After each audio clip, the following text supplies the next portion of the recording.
என் பிள்ளையே, உன் அப்பா பேசுகிறேன்.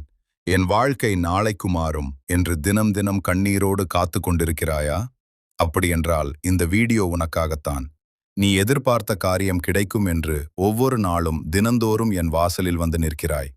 என்றைக்கும் போல இன்னைக்கும் நீ அப்படியே காத்திருந்தாய். நீ எதிர்பார்த்தது உனக்கு கிடைக்கவில்லை என்றவுடன் சரி, பரவாயில்லை, நாளைக்கு எனக்கு அற்புதம் நடக்கும் என்று உன்னை நீயே சமாதானப்படுத்திக் கொள்கிறாய். ஏமாற்றம் உன் பெலனை குறைத்தது. பல தருணங்களில் தனியாக அமர்ந்து கண்ணீரோடு, ஏசப்பா எனக்கு ஏன் இந்த சோதனை என்று என்னோடு பேசிக் கொண்டிருந்தாய். நீ ஏக்கத்தோடு நின்று கொண்டிருந்ததை என் கண்கள் கண்டது. நான் உன்னை காண்கிற தேவன். உன் ஏமாற்றத்தின் பெருமூச்சின் சத்தத்தை நான் உணர்ந்தேன். என் வாசலில் நித்தம் நீ காத்திருந்ததை நான் அறிந்தேன். நீ எதிர்பார்க்கும் முடிவை உனக்கு கொண்டு வரும்படி நான் தீவிரமாய் செயல்படுகிறேன். உன் காத்திருப்பு வீண் போகாது. நிச்சயமாக நீ எதிர்பார்க்கிற காரியத்தை உனக்கு அருள் செய்வேன்.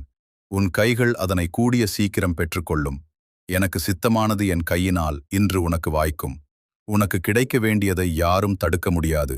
அதனை எவரும் தடை செய்யவும் முடியாது. உனக்கு வேண்டிய காரியம் எனக்கு சித்தமானது.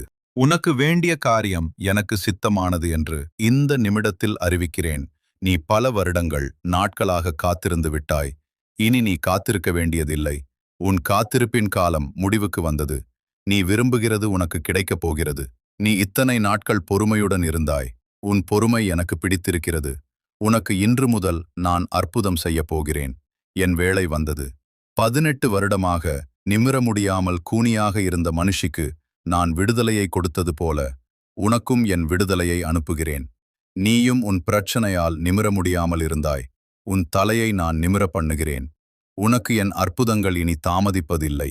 கவலைப்படாதே. உன் நெடுநாள் கண்ணீர் இன்று துடைக்கப்பட்டது. நீ எதிர்பார்த்த காரியம் உன் வீடு தேடி வருகிறது.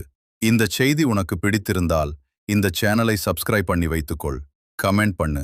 மற்றவர்களுக்கு ஷேர் பண்ணுவதன் மூலமாக நீ இன்னும் ஆசிர்வதிக்கப்படுவாய். மீண்டும் உனக்கு பிடித்த செய்தியுடன் அப்பா நான் உன்னை சந்திக்கிறேன்.